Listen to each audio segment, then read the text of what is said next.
Tem um ditado popular que diz que à noite todos os gatos são pardos, né? Cinzentos e tal. Nós vivemos numa era de muitos gurus e poucos aprendizes. Nós temos muitos ícones, mestres, muitas teorias, muitas fake news esparramando por aí, notícias falsas e mentirosas, né? Sempre foi assim. Fofoquice, mentiras, quem conta um conto aumenta um ponto, mesmo antes da internet. Só que hoje, com a velocidade com que as notícias se espalham, né, ficou muito fácil de nós sermos enganados, né? As mentiras se espalham muito rápido.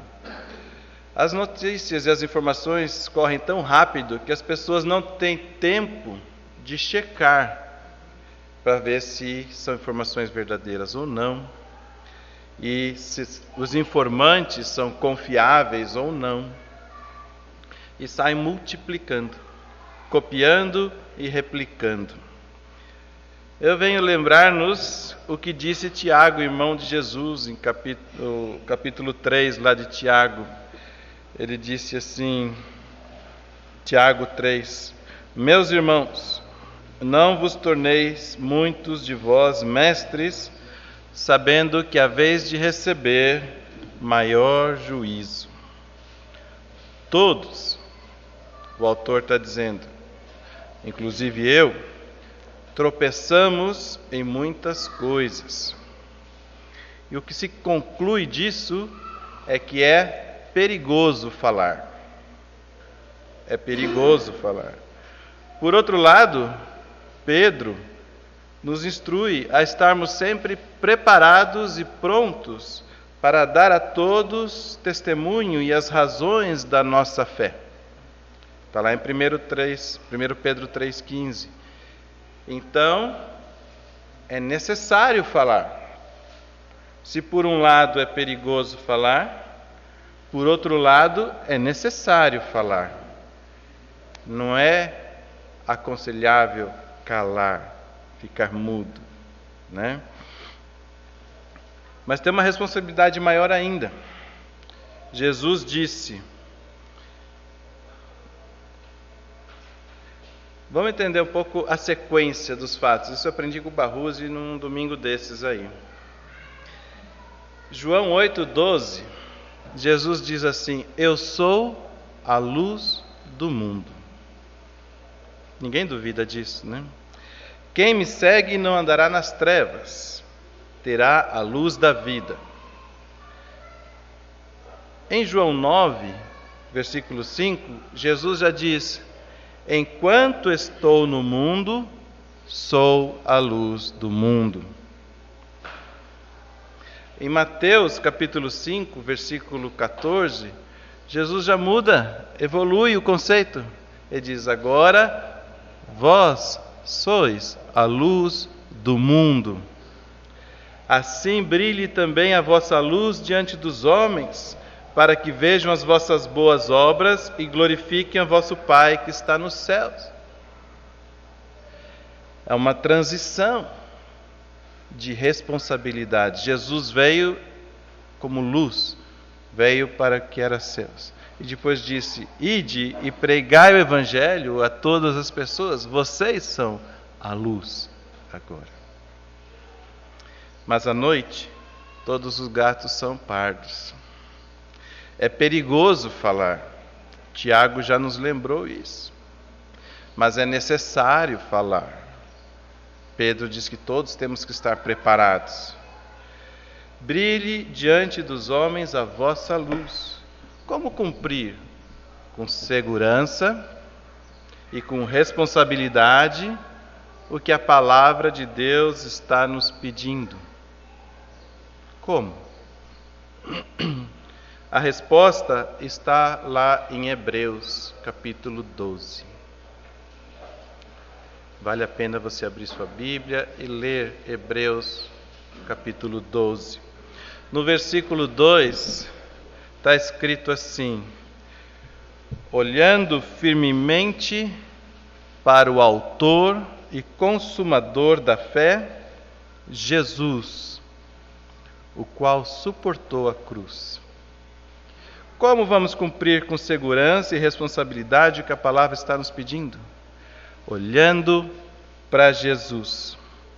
Eu não sei se vocês se lembram de Êxodo 34, quando Moisés sobe no monte e desce com as tábuas. O que aconteceu com o rosto de Moisés? Ficou resplandecente como luz, né? A ponto dele ter que cobrir o rosto com um véu para conversar com as pessoas. E para que a luz de Jesus brilhe em nós, nós precisamos olhar firmemente para Jesus. Mas olhar para onde? Como fazemos isso para ficarmos resplandecentes? Eu queria pôr aqui um slide com o rosto de Jesus, nesse momento da pregação. Então eu entrei lá no Google e pus rosto de Jesus. Sabe quantos rostos de Jesus tem lá na internet? Eu fui rodando as páginas e rodando, tem centenas de milhares de retratos criados, inventados do rosto de Jesus. E sabe de uma coisa? Nenhum daqueles é o rosto de Jesus.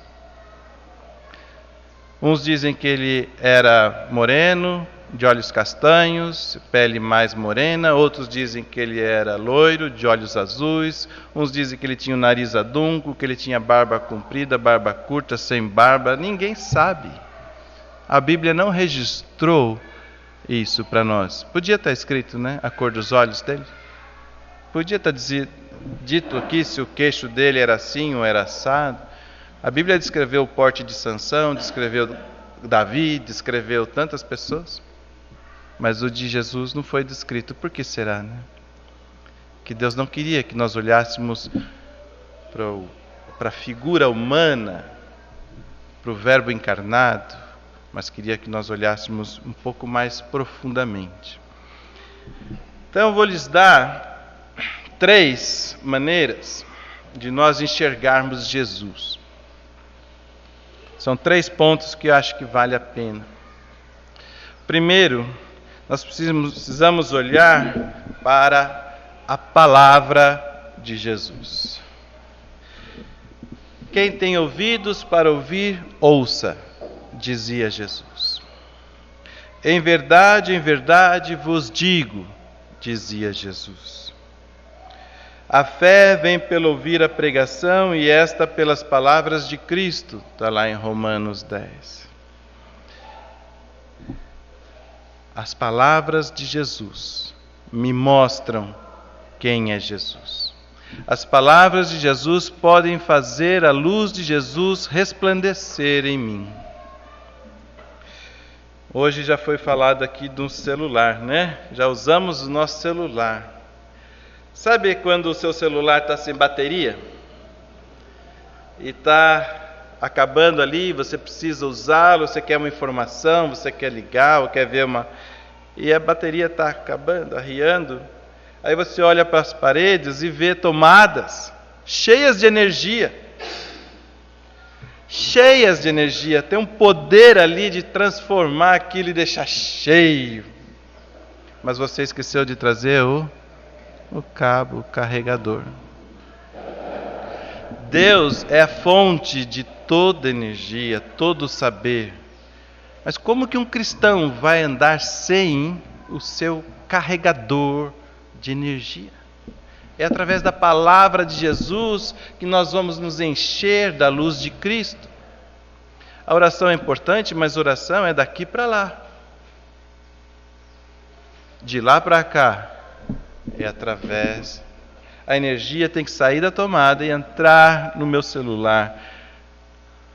A luz de Jesus tem que sair de Deus, do Éden, vem direto lá do Uranus, dos céus, para nós, para carregar nossa alma de luz. Um outro ponto que eu queria que nós estudássemos é que para termos a luz de Jesus, precisamos olhar para a pessoa de Jesus. para quem Ele é, seu caráter, sua atitude, seu coração, sua maneira de sentir, de ver, de receber, de dar. A pessoa de Jesus precisa ser estudada. É preciso pensar como Jesus pensou. E nós pensamos como Jesus pensou quando ouvimos as suas palavras. Mas também é preciso sentir como Jesus sentia. E para isso nós temos que olhar para Jesus. Quem Ele é? Nós, vasculhando os registros históricos da vida de Jesus, nós encontramos um Jesus compassivo. Pedro negou Jesus 3 vezes, mas Jesus foi lá e o perdoou. Nós encontramos um Jesus tolerante. As crianças viviam em roda dele, querendo subir no colo, querendo falar, e ele não as expulsava. Os apóstolos viviam em dúvida, em falta de fé, e Jesus, até quando vou ter que os tolerar? Mas tolerava os apóstolos, a incredulidade, a falta de fé, a ignorância daquele povo. Jesus era tolerante. Jesus não era preconceituoso, ele era não preconceituoso. A mulher adúltera foi trazida diante dele e ele conversou com ela. A samaritana na beira do poço, ele conversou com ela. A sírio-fenícia veio pedir um milagre, as migalhinhas serviam para ela e ele deu-lhe as migalhinhas. Jesus era despreconceituoso. Jesus era sensível. Tantas necessidades ao seu redor e ele não ignorou nenhuma. A falta de visão de um cego, a paralisia de um manco, o pecado de alguém, a morte de Lázaro. Vá vendo a vida de Jesus e veja como ele se importava, como ele era sensível às necessidades daqueles que vos rodeiam. Nós somos iguais? Nós precisamos ser. Para a luz de Jesus brilhar em nós, nós precisamos ser tolerantes, compassivos, não preconceituosos, sensíveis. Jesus era justo. Ordenou que pagasse tributo a César. Jesus curava a todos indistintamente. Jesus era justo. Jesus era obediente. Muitas vezes nós não somos. Como é que a luz de Jesus brilhará em nós se não formos obedientes? Jesus estava pronto para dizer: Pai, a sua vontade e não a minha. Eu não vim para realizar as minhas obras, eu vim para realizar as obras daquele que me enviou. E nós? Fomos criados com que propósito? Por que você imagina? Para e pensa um pouco, por que será que Deus me fez? Por que será que eu estou no reino? Para quê? Senão para fazer as obras que Deus de antemão já preparou para que nós andássemos nela. Está lá em Efésios capítulo 2, isso com todas as letras. Obediência, amor, perdão, equilíbrio, moderação, constância, coerência, humildade, determinação. Olhe para a pessoa de Jesus. A luz de Jesus só vai brilhar em nós se nós olharmos para a pessoa de Jesus.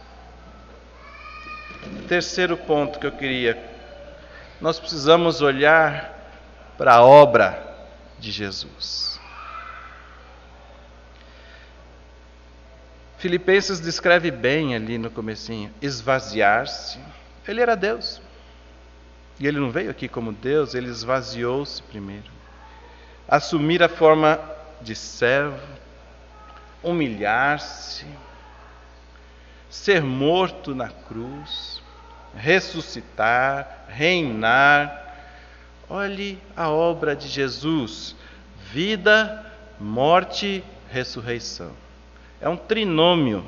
Aprenda isso. É um trinômio. Você não olha para a vida de Jesus. Você não olha para a morte de Jesus. E você não olha para a ressurreição de Jesus. Você precisa olhar para a vida, morte e ressurreição de Jesus, para fazer sentido para te dar entendimento, para ter poder. O poder está no trinômio: vida, morte e ressurreição. A vida com a qual nós vivemos esperançosos, aguardamos ansiosos, não é esta aqui, né? Esta aqui é uma passagem na qual estamos para aprender, para compreender, para encontrar o caminho, para encontrar a porta, para encontrar a vida. Jesus, como vida, morte e ressurreição, nos é libertação, nos é salvação. Esse trinômio, esse complexo é que nos dá esperança. A vida de Jesus, ele foi um de nós, como nós, sua experiência humana, ele vivenciou na carne, ele sabe muito bem o que cada um de nós sofre. Ele sabe exatamente o que está acontecendo com a Adriana e com o Reginaldo, o que está acontecendo com cada um de nós. Deus está fazendo uma leitura precisa, porque Ele viveu como nós, Ele experimentou a nossa vida. Ele foi punido, a sua morte também traz poder, porque Ele viveu o fim, Ele experimentou o fim. Ele poderia ter vivido a sua vida e ter subido aos céus, ter trasladado, ter ido direto para os céus, sem experimentar a morte. Mas não era esse o plano. Quando Jesus diz na cruz, está consumado, é porque havia necessidade da consumação, de completar. Assim como a semente, antes de germinar, precisa morrer, Jesus também experimentou a morte. E Jesus experimentou e demonstrou a ressurreição. Ele vivenciou a ressurreição, a glorificação, a exaltação, o recomeço eterno, a vitória. Sem a vitória, se nós só tivéssemos vida e morte de Cristo, o Evangelho não teria esse poder todo. Por que o Evangelho é poder de Deus para a salvação de todo aquele que crê?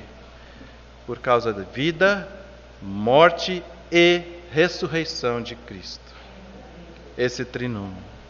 Nós precisamos tomar parte na sua obra completa, na sua vida, na sua morte, na sua ressurreição. Por isso Paulo explica aos Filipenses, lá em Filipenses 3, 7 a 11. Dá uma olhadinha em Filipenses 3, 7 a 11. Mas o que para mim era lucro, isto considerei perda por causa de Cristo. Sim, deveras considero tudo como perda por causa da sublimidade do conhecimento de Cristo Jesus, meu Senhor, por amor do qual perdi todas as coisas e as considero como refúgio para ganhar a Cristo. E ser achado nele, não tendo justiça própria, não é a minha luz que vai brilhar, mas é a luz de Cristo, uma justiça própria que procede de lei, mas a que é mediante a fé em Cristo, a justiça que procede de Deus, baseada na fé, para o conhecer Jesus, vida, morte e ressurreição, o poder da sua ressurreição, a comunhão dos seus sofrimentos, conformando-me com Ele na sua morte. Eu preciso conhecer vida, morte e ressurreição. Eu preciso ter comunhão com tudo isso, eu preciso participar disso, para de algum modo alcançar eu mesmo a ressurreição dentre os mortos. De algum modo nós precisamos ter esta comunhão com Cristo. Nossa luz brilhará na medida que mantivermos comunhão com as palavras de Jesus, com a pessoa de Jesus e com a obra de Jesus. Para sermos luz neste mundo, não olhamos as tradições, os ritos, as filosofias e sutilezas, ou cerimonialismo, tudo isso são nada. Olhamos firmemente para Jesus, autor e consumador da nossa fé, princípio e fim, autor e consumador, alfa e ômega, princípio e fim, tudo em todos. Amém? Que a vossa luz brilhe. Amém?